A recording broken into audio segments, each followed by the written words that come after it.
ہے اگر تم کامیابی چاہتے ہو استقامت کے ساتھ ایک جگہ پر ڈٹے رہو. یہ ایسا دور ہے شام کو بندہ مسلمان ہوگا صبح کافر ہوگا, صبح مسلمان ہوگا شام کافر ہوگا. اس لیے مرکز کے ساتھ جڑے رہو.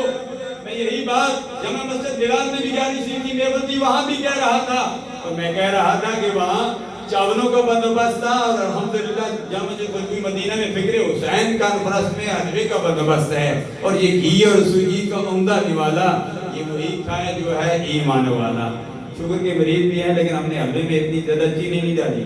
ہمارے حکیم خالد صاحب موجود ہیں حکیم صاحب موجود ہیں, اگر شوگر ہوگی تو یہ دوائی بھی دیں گے انشاءاللہ. ڈاکٹر شعبان اکانی تو نہیں آئے ہیں, وہ ہمیں ڈاکٹر ہیں, یہ حکیم ہیں الحمدللہ. ہمارے پاس ایلوپیتھی ہر قسم کی ڈاکٹروں کا سلسلہ ہے الحمدللہ. لیکن سب سے بڑی ہماری علاج بیماریوں کا قوت مدافعت ہے, اور قوت مدافعت ہر ایک اپنا اپنا انداز ہے. میں کہتا ہوں قوت مدافعت یہی ہے کہ اپنے دل کو یاد خدا اور عشق مصطفیٰ سے آباد کر لو, حسین کے ذکر سے آباد کر لو.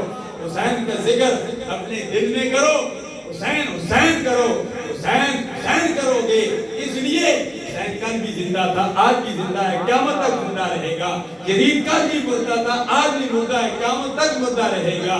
یزیدی قوتیں ہر دور میں رہیں گی, حسینی قوتیں بھی ہر دور میں رہیں گی. یزیدی کردار ادا کرنے والے بھی آئیں گے, حسینی کردار ادا کرنے والے بھی آئیں گے.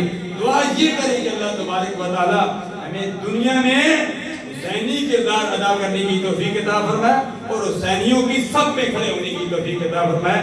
یزیدیوں کے سب سے اللہ تبارک و تعالی ہمیں محفوظ و مامون فرمائے. جو دین مصطفیٰ کے ترویج میں روڑے اٹکاتے ہیں وہی یزیدی ہیں, کیونکہ یزید نے روڑے اٹکائے تھے. مسجد نبی میں 3 دن تک اذان کی گزاری طور پر مسجد نبی میں یزید نے گھوڑے باندھے, دل خون کے آنسو ہوتا ہے. تو یزیدی وہی ہے جو دین مصطفیٰ کی ترویج میں رکاوٹ بنتے ہیں, اور جو دست و بازو بنتے ہیں وہ حسینی کردار ادا کرتے ہیں. جامع مسجد خوشبوئی مدینہ میں آنے والا میں مبارکباد پیش کرتا ہوں. آپ جامع مسجد خوشبوئی مدینہ میں اس مرکز اسلام کے ہر موقع پر دست و بازو بنے ہوئے ہیں. اللہ تعالیٰ مجھے بھی اور آپ کو بھی استقامت عطا فرمائے. وبا